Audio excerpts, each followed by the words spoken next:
আসসালামু আলাইকুম। আমি মিরাজ হোসেন, জিআর এভিয়েশনের পক্ষ থেকে দেশ এবং প্রবাস যেখান থেকে আমাদেরকে দেখছেন সকলকে জানাই আন্তরিক শুভেচ্ছা ও অভিনন্দন। আজকে আমরা জিআর এভিয়েশনের মাধ্যমে একটি নতুন তথ্য নিয়ে এসেছি। সেটি হচ্ছে সৌদি আরব প্রসঙ্গে।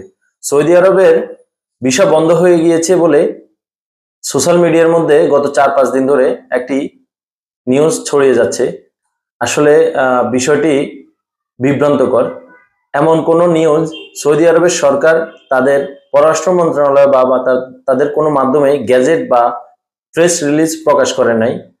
তবুও আমাদের দেশীয় গণমাধ্যমে এটিকে চমকপ্রদ করে বিভিন্ন মাধ্যমে সোশ্যাল মিডিয়ার মাধ্যমে বিভিন্নভাবে ছড়িয়ে দিচ্ছে।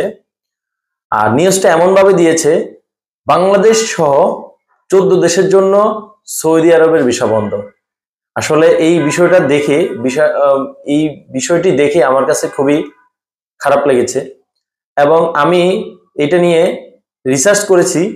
সৌদি আরবের কোনো মাধ্যম থেকেই এমন কোনো নিউজ ছড়ায়নি। এটি ফ্রান্স ভিত্তিক একটি গণমাধ্যম থেকে ছড়িয়েছে, আর সেটিকে আমাদের গণমাধ্যম কর্মীরা বা বিভিন্ন সোশ্যাল মিডিয়া অ্যাক্টিভিস্ট যারা আছে তারা এটিকে ছড়িয়ে দিচ্ছে। এজেন্সি এবং যারা ভিসা প্রত্যাশী যাত্রী তাদের মধ্যে বিভ্রান্ত ছড়াচ্ছে। আমি সকলের কাছেই অনুরোধ করব, আপনারা বিভ্রান্ত না হয়ে শান্ত থাকুন। ইনশাআল্লাহ এটি সমাধান হয়ে যাবে। দীর্ঘদিন যাবৎ আমরা সৌদি আরব নিয়ে কাজ করি বিদায় আমাদের এই বিষয়ে অভিজ্ঞতা আছে। প্রতি বছরই প্রায় 2 থেকে 3 বার এই প্রবলেমটা হয়ে থাকে।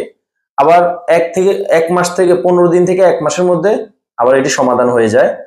যেহেতু বর্তমানে হজ মৌসুমে তারা হাজিদের প্রতি পূর্ণ মনোযোগী হওয়ার কারণেই হয়তো এই প্রবলেমটা হতে পারে।